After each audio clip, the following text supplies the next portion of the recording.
साथियों, मेरी आवाज जहां तक पहुंच रही है,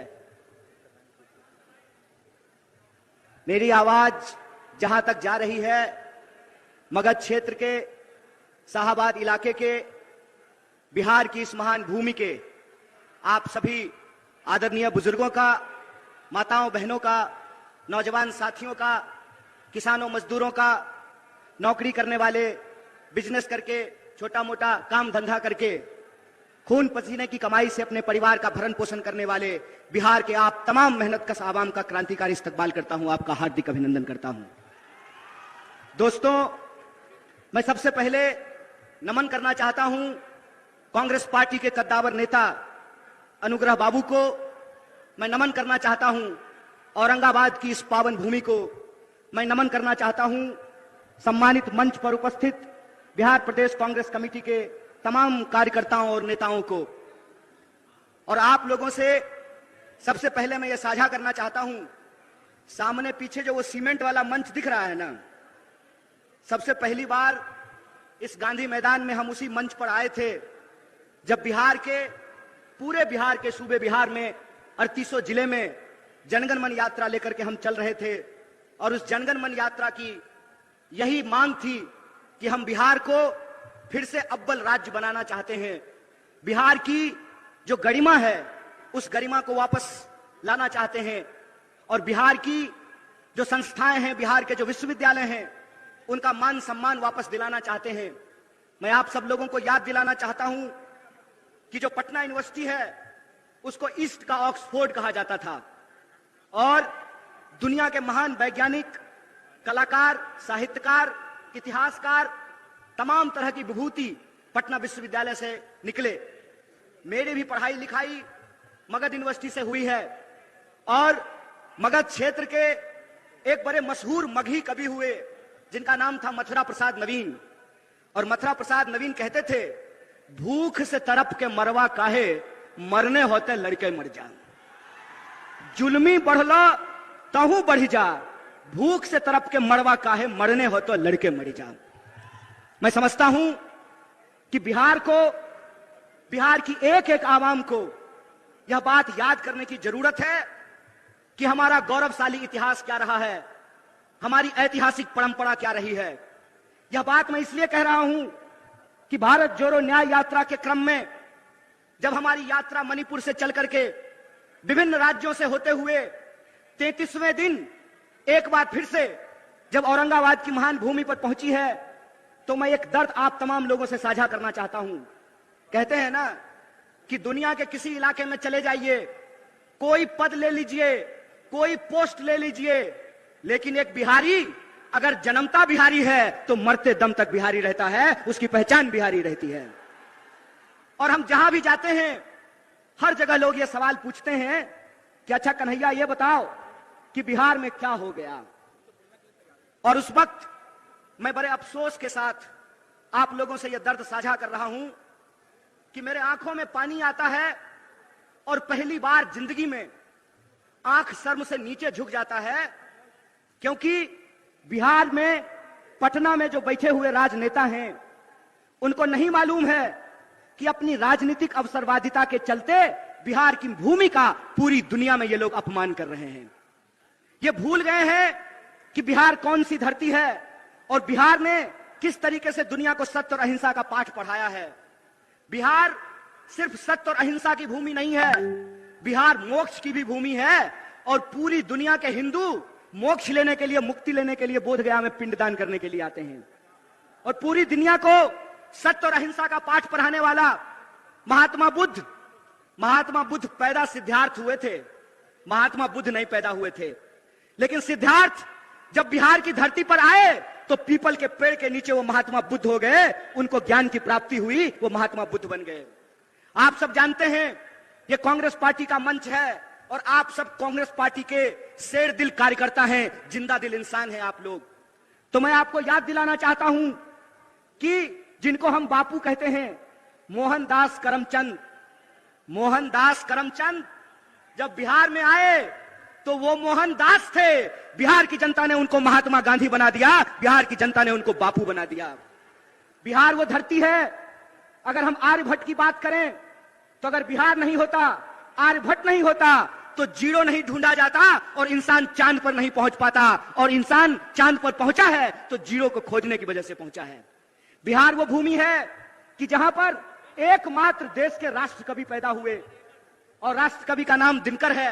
और दिनकर कहते हैं, शांति नहीं तब तक जब तक सुख भाग न नर का सम होगा, नहीं किसी को बहुत अधिक और नहीं किसी को कम होगा। ये दिनकर लिखते हैं। ये बिहार की जो ऐतिहासिक परंपरा है, ये बिहार की जो गौरवशाली परंपरा है, उस बिहार की गौरवशाली परंपरा को धूमिल करने का काम किया है भाजपा ने। बिहार की गौरवशाली परंपरा को पलटू राम बनाने का काम किया है भाजपा ने। इसीलिए मैं आप तमाम लोगों से एक अपील करना चाहता हूं, सवाल चुनाव जीतने का नहीं है, सवाल किसी को मुख्यमंत्री और प्रधानमंत्री बनाने का नहीं है। सवाल यह है कि बिहार में रहने वाले जो 14 करोड़ लोग हैं, चाहे वो किसी भी जाति के हों, चाहे वो टीका लगाने वाले हों या टोपी पहनने वाले हों, किसी भी धर्म के हों, किसी भी संप्रदाय के हों, किसी भी बोली को बोलने वाले हों, चाहे वो मगही बोलते हों, भोजपुरी बोलते हों, मैथिली बोलते हों, अंगिका बोलते हों, कोई भी भाषा बोलते हों, बिहार के जो 14 करोड़ लोग हैं उनके आत्मसम्मान का सवाल है। फुटबॉल है जी, हैं? वोट ले लीजिएगा और जब मन करेगा तब लतिया दीजिएगा, हैं? ये जो बिहार के लोग हैं, बिहार के लोगों को ये सोचना पड़ेगा। महज अपनी कुर्सी के लिए, महज अपनी राजनीति के लिए, महज अपने चुनावी गुनागणित के लिए बिहार के भविष्य को अंधकार में धकेला जा रहा है। इसीलिए मैं बिहार के नौजवानों से खास करके ये अपील करना चाहता हूं, दोस्त एक बात याद रखिएगा, ये लड़ाई किसी पार्टी को सत्ता में लाने की नहीं है। ये लड़ाई इस बात की है कि अगर हम इस देश के नागरिक हैं तो हमारा हक इस देश के दूसरे नागरिकों के बराबर है कि नहीं है। लड़ाई इस बात का है कि अगर इस देश में गृह मंत्री का बेटा कौन है, बोलिए ना जी, आपको ईडी से थोड़ी डर लगता है। अरे आप लोग तो ईमानदार लोग हैं। आपके घर पे अगर इनकम टैक्स वाला आ जाएगा तो उल्टे उसको चाय पिला करके जाना पड़ेगा। आपको घबराने की जरूरत नहीं है। डरे वो, घबराए वो जो बेईमानी किए हो, जो ईमान से जीते हैं, उनको डरने और घबराने की जरूरत नहीं है। तो मेरा सवाल यह है कि इस देश में अगर गृह मंत्री का बेटा बीसीसीआई का सेक्रेटरी बन सकता है, इस देश में अगर एमपी लोग 5 साल के लिए बन सकते हैं, एमएलए 5 साल के लिए बन सकते हैं, नीतीश कुमार जी 5 साल में 3 बार मुख्यमंत्री बन सकते हैं, तो हमको भी नौकरी देनी पड़ेगी। बोलिए गलत बोल रहे हैं कि सही बोल रहे हैं? सही बोल रहे हैं ना? अगर यहां बैठे हुए हैं हमारे नेता आदरणीय जयराम जी, 6 साल के लिए सर आप एमपी बनते हैं और आपको पेंशन भी मिलता है राज्यसभा में, तो आपको अगर पेंशन मिलता है तो देश की रक्षा में खड़े ये जो सिपाही हैं वर्दी पहन करके सामने खड़े हैं, आपको पेंशन मिलना चाहिए कि नहीं मिलना चाहिए? बोलिए मत डरिए गृह मंत्री से, डरने की जरूरत नहीं है। इसीलिए मैं कहता हूं ये न्याय की बात है। न्याय की बात यह है कि अगर इस देश में प्रधानमंत्री के चंदादाताओं का 14.5 लाख करोड़, कितना? 14.5 लाख, बाबू रे सुन्ना बिठा के देख लेना कि क्या को सुन्ना बिठाना पड़ेगा 14.5 लाख में। 14.5 लाख करोड़ अगर प्रधानमंत्री के दोस्तों का कर्जा माफ किया जा सकता है, तो बिहार के भीतर भी मखाना उगाने वाले, मक्का उगाने वाले, धान उगाने वाले, गेहूं उगाने वाले और सब्जी उगाने वाले किसानों का कर्जा माफ करना पड़ेगा। बोलिए गलत बोल रहे हैं कि सही बोल रहे हैं? कॉर्पोरेट का कर्जा माफ कीजिएगा और किसान का कर्जा माफ नहीं कीजिएगा। बीसीसीआई का सेक्रेटरी बनेगा गृह मंत्री का बेटा और हमको जो है ठेके का नौकरी दीजिएगा। मंत्री बनेंगे 5 साल के लिए, प्रधानमंत्री बनेंगे 5 साल के लिए, और अग्निवीर योजना के तहत हमको 4 साल का नौकरी दीजिएगा। 4 साल का नौकरी दीजिएगा और उसमें देश की सेवा करते हुए अगर हमारी शहादत होती है, हमारी जान जाती है, तो हमको शहीद का दर्जा नहीं दीजिएगा। हमारे घर से लोग फौज की नौकरी करते हैं, बेल्ट की नौकरी करते हैं, हमारे घर से लोग शिक्षक की नौकरी करते हैं, पुलिस की नौकरी करते हैं, खेती करते हैं, मजदूरी करते हैं। इसीलिए हम मंच पे खड़ा होकर के राजनीति नहीं करते हैं, न्याय और हक की लड़ाई लड़ते हैं। ये बात याद रखिएगा। और उसी न्याय की, हक की लड़ाई में मैं बिहार के नौजवानों से एक अपील करना चाहता हूं, दोस्त घबरा करके आत्महत्या करने की जरूरत नहीं है। हम वो धरती हैं जहां चंद्रगुप्त पैदा हुए थे और मौर्य साम्राज्य ने सिकंदर तक को चुनौती दिया था। हम वो धरती हैं जहां हम सत्य और अहिंसा का पाठ भी पढ़ाते हैं। तो हमारे यहां दशरथ मांझी भी पैदा हुए कि एक छेनी हथौड़ी से पहाड़ काट करके रास्ता बना दिया था। हम उस बिहार के लोग हैं। इसीलिए मैं अपने बिहार के आदरणीय निवासियों से, नागरिकों से एक अपील करना चाहता हूं। आपको फैसला करना पड़ेगा, आपको तय करना पड़ेगा कि आप अन्याय के साथ खड़े हैं कि न्याय के साथ खड़े हैं। बोलिए, आप लोग न्याय के साथ खड़े हैं?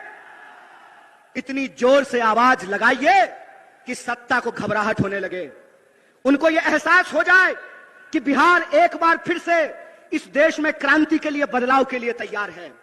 उनको घबराहट हो जाए कि उनका जो फूट डालो राज करो की नीति है, वो फूट डालो राज करो की नीति नहीं चलने वाली है। और ये फूट डालो राज करो की नीति क्या है? टीवी खोल करके देख लीजिएगा भाई लोग, आपसे कोई शिकायत नहीं है। हमको मालूम है कि जो लोग मीडिया में नौकरी कर रहे हैं, उनके पिताजी प्रधानमंत्री नहीं है, गृह मंत्री नहीं है, मुख्यमंत्री नहीं है, वो साधारण परिवार के लोग हैं। लेकिन जो मालिक हैं, वो मालिक इस देश के 140 करोड़ लोगों के साथ बेईमानी करने के लिए तैयार हैं। आप टीवी खोल करके देख लीजिए, टीवी आपका रिचार्ज कराया है आपने, रिचार्ज भरवाते हैं आप, लेकिन जब आप टीवी खोलेंगे तो आपके खिलाफ दिन भर बात की जाएगी। मैं आपको याद दिलाना चाहता हूं, कितना ढिंढोरा पीटा गया, ढिंढोरा पीटा गया ना कि कर्पूरी ठाकुर जी को भारत रत्न दिया गया है। बहुत खुशी की बात है, बहुत खुशी की बात है कि कर्पूरी ठाकुर जी को भारत रत्न दिया गया है।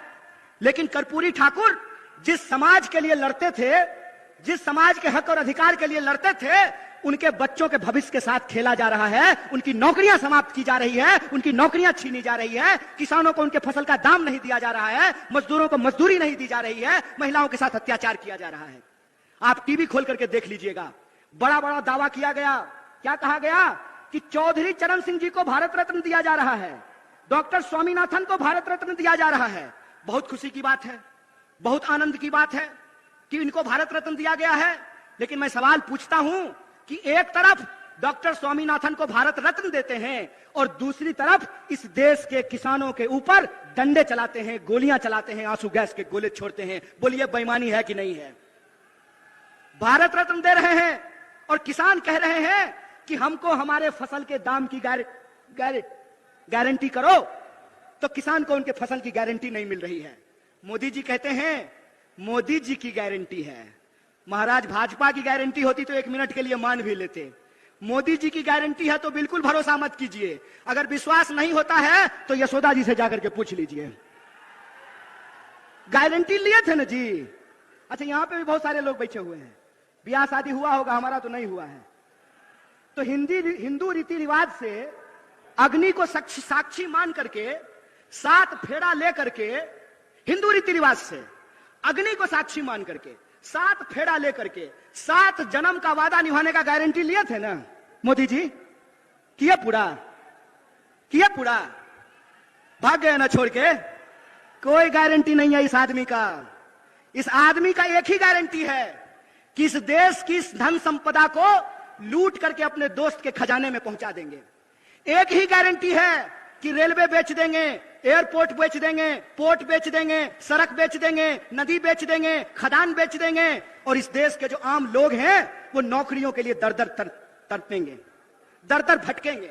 और जो भी गारंटी इन्होंने कहा था, मैं आपसे पूछता हूं कि कौन सी गारंटी पूरी हुई है? बोलिए। 15 लाख आपके खाते में आया? 15 लाख खाते में आया?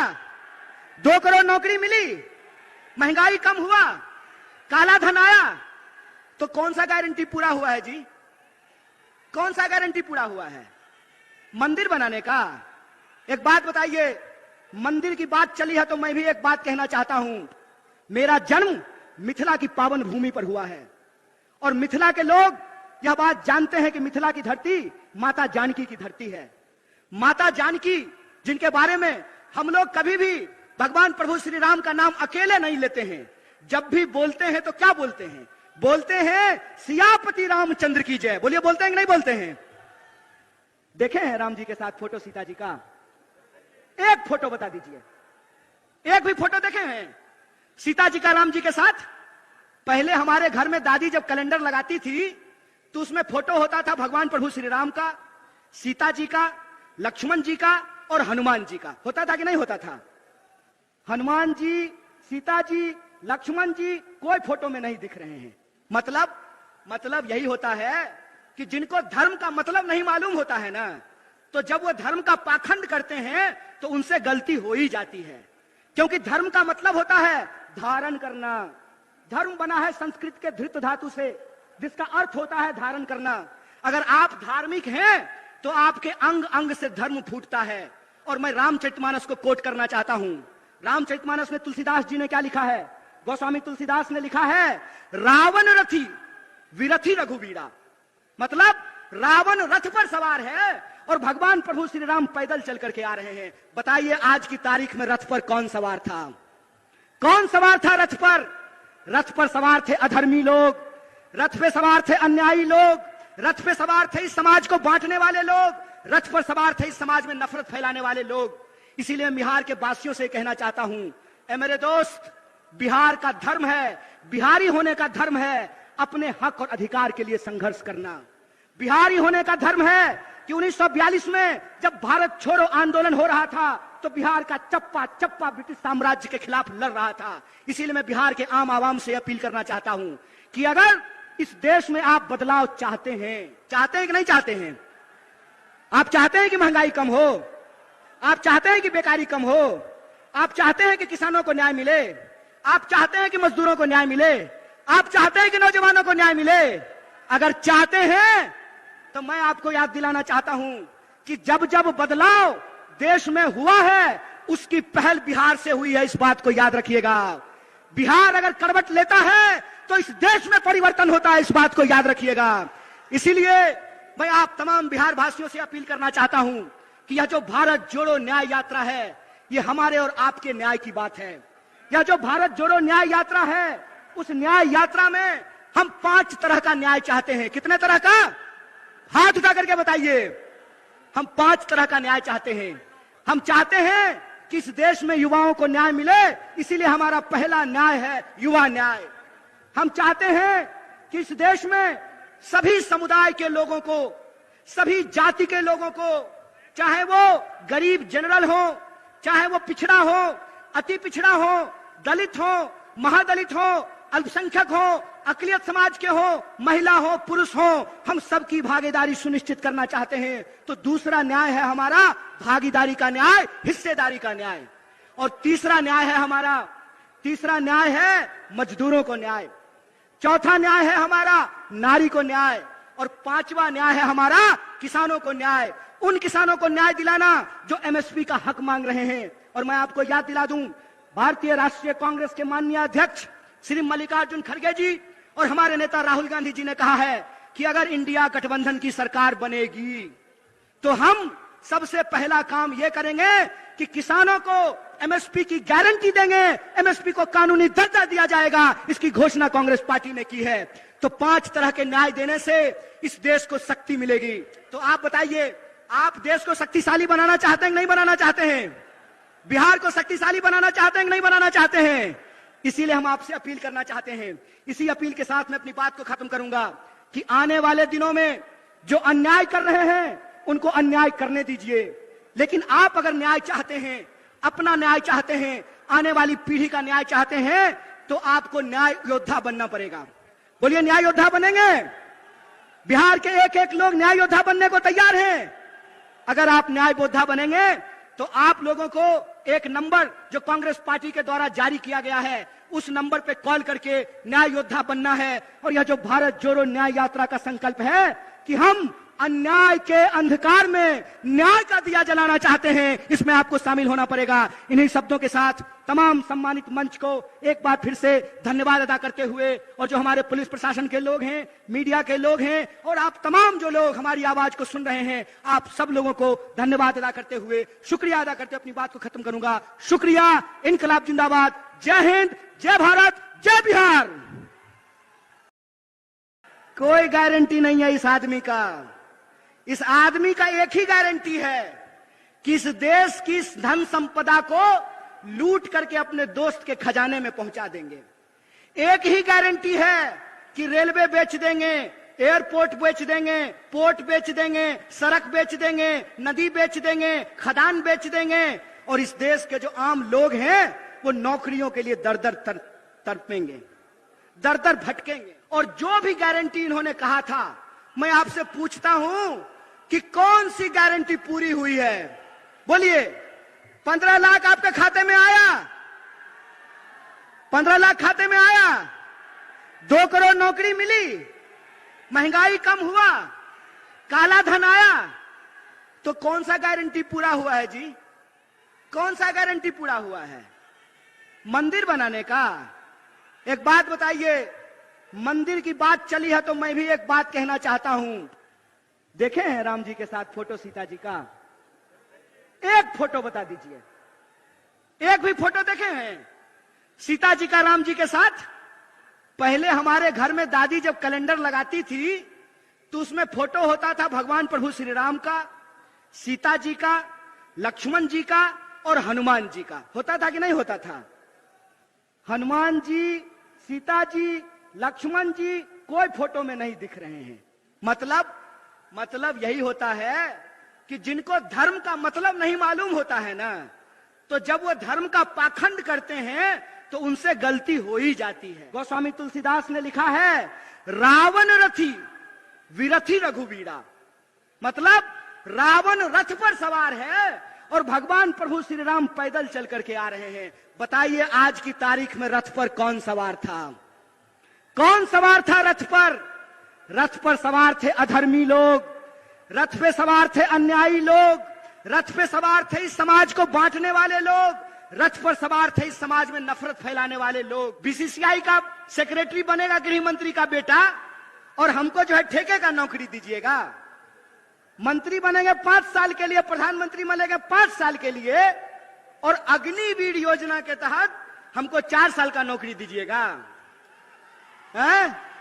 4 साल का नौकरी दीजिएगा, और उसमें देश की सेवा करते हुए अगर हमारी शहादत होती है, हमारी जान जाती है, तो हमको शहीद का दर्जा नहीं दीजिएगा।